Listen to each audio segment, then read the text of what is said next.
What's good, people? It's Joshua from Joshua Chubb Photography, and I'm back again with another video.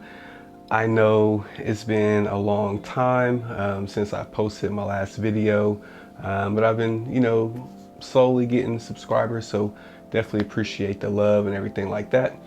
Anyway, I just want to get into it real quick. This isn't going to be a very long video, but unfortunately, as you can probably tell by how frequently I post videos, I'm not a full-time YouTuber.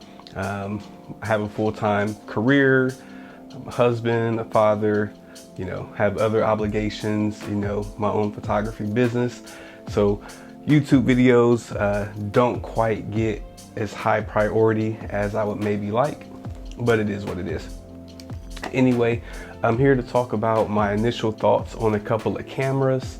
One, Fujifilm GFX 50R, and then also the GFX 50S Mark II. Yep, we got two medium format cameras, and for those of you who are in Fuji land, you know what that means. More than full frame, so it is what it is. But basically, I want to give a shout out to this video sponsor, which is me. Fujifilm did not send me these cameras. I did have to, go out and rent them with my own money here. But I got them for a little while before they have to go back. And basically, I just kind of wanted to talk about, medium format in 2022. So along with the bodies, I do have a couple of lenses. We got the 50mm 3.5, and we also have the 35-70 kit, and this of course comes with the 50S2 as a kit. And then also we got the 63mm, and for those of you who don't know, 50mm is probably my, in full frame equivalent, is probably my favorite focal length. It's just, close to what I naturally see. I'm very comfortable in that space. And so I did have the opportunity to take this or these cameras over the weekend. We had a group shoot here in Augusta, and I'm just going to tell you a couple thoughts, just kind of comparing them side by side. But let me know down in the comments if there's anything specifically that you want to see between these two cameras or between these three lenses. But as far as the cameras go, both of them are going to have that 51.4 megapixel sensor, exact same sensor, but the 50S2, it does have some internal improvements under the hood. I'm not going to run through like all of the specs and everything like that. I will tell you the main thing you get is the IBIS built in. Of course, it's basically the same body as the GFX 100S. But my favorite thing about this camera is going to be the three-way tilt screen, which of course you get on like the XT2, the XT3, the XH1. It's such a benefit, because the world that we live in now, Instagram, Snapchat, TikTok, everything that we're consuming, we're consuming like on our phones, and it's vertical. So just having a vertical screen, I can just flip the button, pop it out, is very great. Also, the grip is superb. This is because it's a bigger camera, the grip just like fits my hand like a glove. I love this grip even more so than the XS10, which of course is a lot more of a tiny camera, but it does have that deep grip. But with this, with the body being so big, it's just like, it's made like for my hand. I don't really care for the screen up here. You can make it like the histogram, you can see the settings. I don't really care for that too much. And then of course, you have like 6 custom dials that you can program over here, and that's pretty cool. I haven't really touched it at all. But of course, since we don't have the ISO dial, we don't have the shutter speed dial, you're forced to use the front dial and the rear dial. And for a camera of this size, I mean, I'm fine with that. I mean, on my X-T3, on the smaller cameras, I do like having those tactile controls. But with this being a beefier, I'm not gonna say like more pro camera, but you would use it maybe in a different environment, I'm okay with it. 50R, this is actually the second time that I've had my hands on this. And then when I go from just putting this one down to picking this one up, the grip is a lot worse. When I had this camera before, I did have an optional hand grip that you can of course improve the ergonomics with. But you know, it is what it is. This is the second medium format camera that Fuji came out with. But of course, you know, I got my shutter speed dial here. You got another dial here that you can control the ISO with. And of course, aperture is going to be controlled on the lens. Of course, with the 50R, you do only get the two-way tilting screen and not the three-way. And that kind of did, you know, play a factor over the shoot.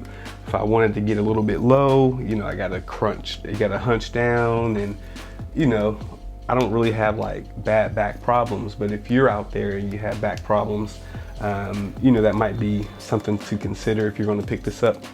Other than that, this camera is so light compared to this one here. This body comes in at like 900 grams body only. But this one here is about, if I remember correctly, it's around 775 grams. So it's a lot lighter of a body. So it definitely does not, it's definitely not as heavy as it looks. But like I said, you're going to get the same image quality. You don't get the IBIS in here, but you still get, you know, custom function button here on the front and also on the front. Just like on the X-T3, I usually program that to face detect because I'm like, hey, face of the camera, face, you get it? Okay. Both have dual card slots, which are UHS-2 card slots. Both of them are pretty solid cameras. When looking at, and I'll throw up some images that I shot, but when looking at the cameras, like the image quality, and comparing it side by side with like the crop sensor cameras, of course you can say, you know, why would somebody do that? From a distance, you know, it's kind of hard to really tell, but if you're pixel peeping, you can definitely tell there is a lot more detail that the sensor just picks up.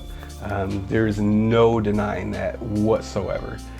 But I think about the end product, and so when you put your images on Instagram or you put them on Facebook, those programs are just compressing the images, and basically it's kind of hard to tell.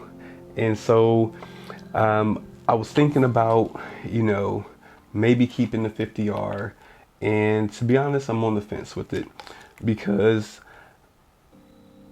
once the image is uploaded, you know, you lose, you know, that extra goodness that you're paying for. When I've uploaded the images and I see them online, it's like, you know, I don't know if it's really justified.